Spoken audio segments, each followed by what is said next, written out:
Welcome, impactful parents. Today, we're going to be talking about an amazing strategy to get your child to read more this summer. Hello, my name is Christina Campos. I'm founder of The Impactful Parent, and I help parents of school age children who want to be one step ahead of their kids to turn their chaos into connection with their adolescent.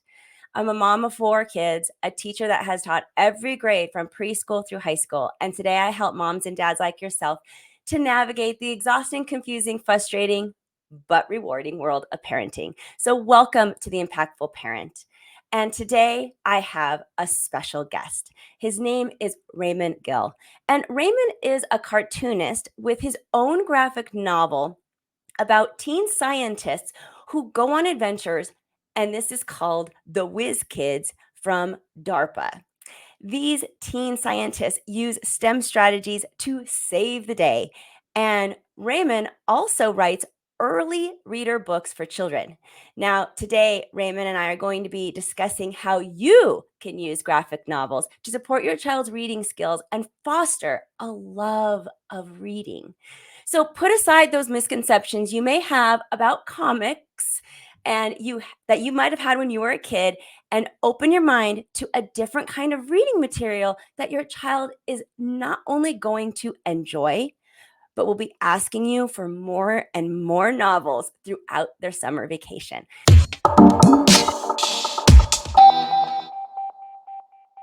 Thank you, Christina. Really honored to be here. Well, let's start off with the most obvious question so far that a lot of the audience is probably going to be thinking is, what is the difference between a graphic novel and a comic book? Especially since most of us, we grew up with comic books, but graphic novels, like, what's the difference?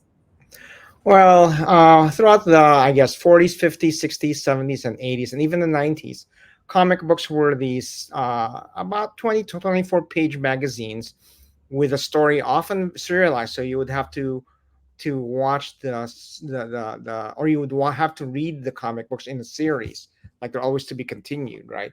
And they tended to be about superheroes and maybe some science fiction adventure stuff. But in the last, I guess, 15 years, publishers have been publishing these long form comics called graphic novels, and they tend to be at least 60 to 100 pages, oftentimes more. And they aren't necessarily about superheroes or science fiction or adventure. A couple back in the late 90s, the graphic novel Mouse, which was about the Holocaust, won the Pulitzer Prize. And a few years after that, um, books like Smile by Raina Telgemeier and Captain Underpants by Dave Pikey became very popular. You know, these were books for kids. They were not about, well, Captain Underpants Pants was a bit about superheroes, but Smile was about this girl who was getting braces, right? So more and more books started coming out about slice of life, about coming of age, about growing up, started coming out, and a lot of publishers jumped on the bandwagon. And now you go to any bookstore, Barnes and Noble, and they have an entire graphic novel section dedicated to children's books and young adults, and they can be anywhere from about high school or junior high, about crushes, about family stuff, about relationships, you name it. They're out there. No longer comic books or graphic novels are no longer just about superheroes or spaceships. They're about real life, especially life of young people. And these books, because they are more than 20 pages, they're about, like I said, 60 to 100. They are a self-contained story. You no longer have to keep going back to the shop and getting the next issue. You can just buy the book, and you have the complete story right there and then. I know Captain Underpants has been extremely popular in our household too as the kids were growing up. So, and I think my kids liked it because it was so relatable. And it's nice to know that graphic novels out there, that there's a variety and we can find one that our kid is going to resonate with. That is awesome.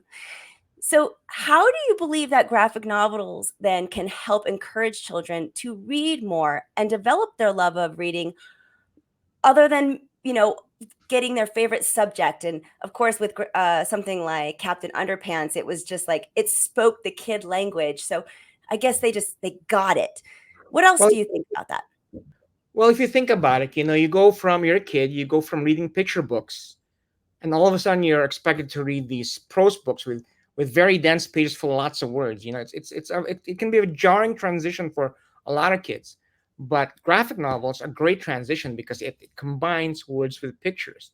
And studies have shown that um, combining the words with pictures is really helps with comprehension, because what happens is that you'll have the words, and sometimes the words are not known to the child, right? It's maybe they're new words, but because of the images, there's some context that they learn, that it's easier for them to decode and learn the meanings behind the words. It's kind of like real life. I mean, if somebody just heard words, as when kids grow up, or learning a new language, it's always accompanied by what you see. When somebody says, when somebody's learning Spanish and they say la puerta, right? You'll see, but they'll see there's somebody opening the door, so they can decode the word, right? If you're reading straight from a book, it's very hard to decode things if you don't have a visual cue. But with graphic novels, you do. And but yeah, but that's one thing. At least it helps with comprehension. And today's graphic novels, they're pretty sophisticated stories. They're not just like these simple stories. There's plot, there's character, there's theme. So it really helps. It's a great transition from the picture books, before the prose novels. And what's more is, once a kid gets hooked on a genre, whether it's adventure or whatever, then they'll want more, and they'll eventually search out. Usually they'll search out the prose books too. I love that the graphic novels are being used for their literacy development, and that gap, like you said, it's the filler between the picture books and your classic non-picture novels that adults typically read. I love that this is that gap in between. And it's like, why did not we think of this as parents? Like, bam. Like it feels so, it's so simple, and yet it's right in front of our face. And I feel like so many parents just, we don't even look at that. We go straight from picture books to these other ones. And that's crazy that we're not using or and utilizing the graphic novels the way they could be. and kids who just do not want to read because they are intimidated, or they're overwhelmed by prose books, right? So there are people who grew up like that. I don't know how many people times I've gone to a house and there are no books. These people, some people just never developed a love for reading, and I think graphic novels can help alleviate that. So now that we're talking about this, and there's parents listening going, yes, I need to utilize graphic novels to bridge that gap. But how can parents ensure that the content of whatever they go out there and purchase for their child or check out from the library is going to be age appropriate? I mean, engaging, we can kind of like sift through it, but age appropriate, without reading the whole thing ourselves. Like with any books, parents should always be monitoring what they're reading. Bookstores and libraries are pretty good at categorizing and classifying the books that they have and putting them in the correct sections. So, but definitely, I would suggest that parents always make sure that they read the back matter, the back cover information, to make sure it is appropriate. Teachers are pretty good at only stocking books that are appropriate for that grade level. But let me share an experience. One time, I found that my son had been downloading some manga, which is Japanese comic books, on his Kindle that were a little bit too mature for him. But I used that as a learning opportunity to teach him about, what relationships are like, and how, I mean, there wasn't anything really bad, but there were definitely a lot of like a few risque pictures in there, no nudity or anything like that. But I just took the opportunity to tell him, this is not what real relationships are like, and this is not how women want to be viewed. So he said, "I know, Dad." So it. I would rather he not have been found those things, but I just made sure that I used it as a way to have a serious talk with him about those things. But there isn't a rating for graphic novels on the cover or anything like that. Parents just need to know they have to do their own Ye- research or ask a teacher for help with maybe the age appropriateness. Is that what I'm hearing from you? Usually, when you go online, it'll say if it's a middle grade comic or if it's a young adult comic. Those are primarily the two main categories for graphic novels. It's middle grade and young adult. Okay, Before that's fair. that, I think if they're younger, I think it tends to be more picture books. So Sure, sure. Do you have any specific strategies that you would recommend for incorporating the graphic novels into our literacy programs, whether that's encouraging our teachers to do that in classrooms or something that parents can just do at home? aside from looking for graphic novels that relate to the topics that you're talking about in class, there are a couple of organizations. One is called Reading with Pictures. Another one is called Creators Assemble, and these are nonprofits who have teaching toolkits that teachers and parents can use or guide them when incorporating graphic novels into their everyday lessons. So I would encourage looking at those. You can just find them online, Creators Assemble or Reading with Pictures. I love that. Thank you so much for giving us that resource. And I would encourage parents that if your child loves graphic novels, but your child's teacher just hasn't really encouraged that, I mean, don't be afraid to talk to that teacher and, throw out these resources for them. I mean, teachers need the help, honestly. We can't like go out there and research everything on our own. And it's nice to get parent input as long as, we're nice about it and say, hey, I just, this is what I've learned. And you can just give it to a teacher and we'll see how that's received. But I wouldn't hold back as a parent to trying to help your teacher in the classroom if you have a really great idea or an amazing graphic novel that you know that the class would really benefit from. Today's teachers and today's librarians grew up with comics, and so they don't have as much of that, I guess. They don't. They feel or they view comic books in a better light than previous generations. And they do incorporate them, and a lot of librarians today are finding that graphic novels are the most checked out books in their collections. Now, I'd love to know more about your graphic novel, The Whiz Kids from Darpa. So tell me about it and what ages of kids is this comic for? Hi, this is the Whiz Kids from Darpa right here, and you can see it behind me as well. And it's appropriate for anywhere from 10 to 14 years old. And what it is, it's about a diverse group of kids who happen to be geniuses. And they go on these adventures, spy missions, things like that. And they use science or STEM to save the day or to just solve their problems. And it's a diverse group of kids because the leader of the group is autistic.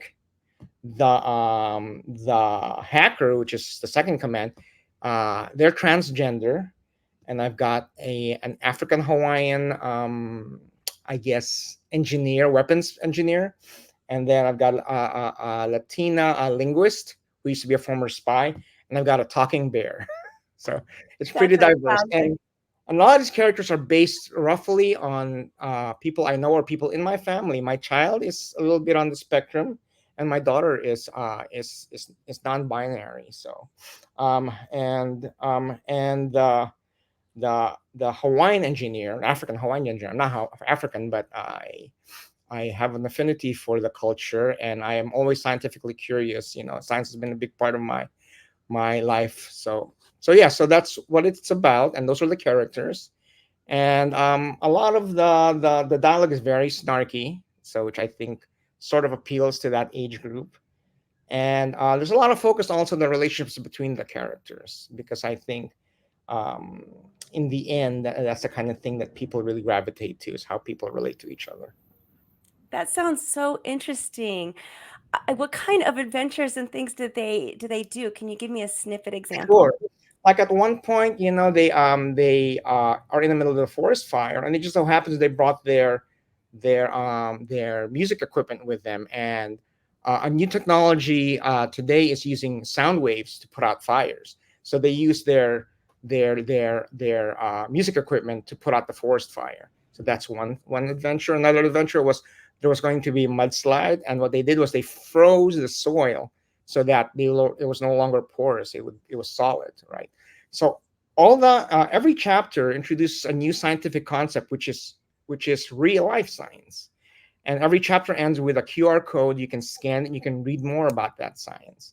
So it's not even really science fiction as much as it's science fact. I mean, I take some liberties, but all in all, but yeah, but every adventure there's some kind of concept behind that's based on real life. How fantastic. So the child's not only being entertained, but they're learning along the way. Yes, the goal is to try to spark a sense of curiosity in them, scientific curiosity. So, Do you plan on doing a sequel or anything to this? yes, I am working on a sequel. I'm also talking to a few publishers about, because right now I'm only just self-publishing this, but it is in on online on Amazon, on Barnes and Noble, and several bookstores around the country. But I think I could get a bigger reach if I got an actual publisher to put this out, and hopefully we will be able to make a series out of it. I'm already thinking about book two. So, if people are interested in starting off with Whiz Kids from Darpa to try out graphic novels for their kids, where can they find it? They can just Google it, Whiz Kids from Darpa or Whiz Kids Darpa, and it'll come up in a bookstore near them or on Amazon. And if you do go to the main site, whizkidsdarpa.com, there will be a listing there of which retailers are carrying them. And also on that site, you can read a few of the chapters as as samples of the book. Is there any other series that you would recommend out to as great starters for parents to just take a look at if they're really interested in exploring this concept of using graphic novels as a springboard to get their kids that love of reading? Anything that you just recommend? Give us some leads. Sure. I think Raina Telgemeier, any book by Raina Telgemeier is good. And for older readers, there are books by Jean Leong Yang, I think, or Jean Yang. Books like The Monkey King, and I can't remember the other books, but they just can go to any bookstore, and they will have a graphic novel section, and there's a whole bunch of things, and to satisfy any kind of taste or genre curiosity. And lastly, as you continue your work in advocating for graphic novels for young readers, what are some of the future goals that you're looking forward to pursuing in this field? Okay, well, this is actually my second middle grade book. My first middle grade book was through Benchmark Education, and it was about these kids who tried to be entrepreneurs. And I kind of want to do another book like that, but much longer and with much more information about starting a business. I used to be a business owner myself. I helped my wife with her business, and I've taught entrepreneurship. So I do want to make like a middle grade book about business, about starting a business. There are a lot of concepts that I feel that I could sort of like translate or retell in a way that kids will understand them, and or even adults. So yeah, so I want to do a middle grade business book, if that makes sense. It does make sense. And I think that's fantastic. We need more people like you out there providing this type of material for our kids because it's so, so beneficial. Well, thank you, Raymond, so much for being a part of the show today and educating this on us because I think it's going to be massively impactful to so many kids reading this summer. What are some last thoughts you have for our parents?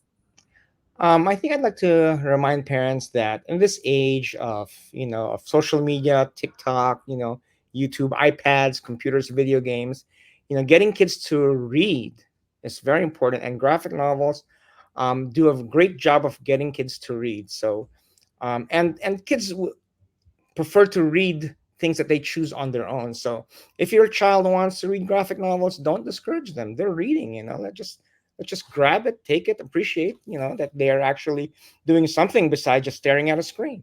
So that's it. I'm glad you decided to be here today. Begin your Impactful Parent journey by downloading the Impactful Parent app. The Impactful Parent app is free so you can carry help, tips, and parenting resources right in your pocket and discover answers to your parenting questions. Download this free app today. Just go to theimpactfulparent.com or your phone's app store and discover how you can step up your parenting game and become a more impactful parent. Also, this episode is just a small part of what the Impactful Parent offers. Also available are online courses, parent support groups, coaching services, and of course, the Impactful Parent app. So find out more at theimpactfulparent.com. But until next time, you got this. I'm just here to help.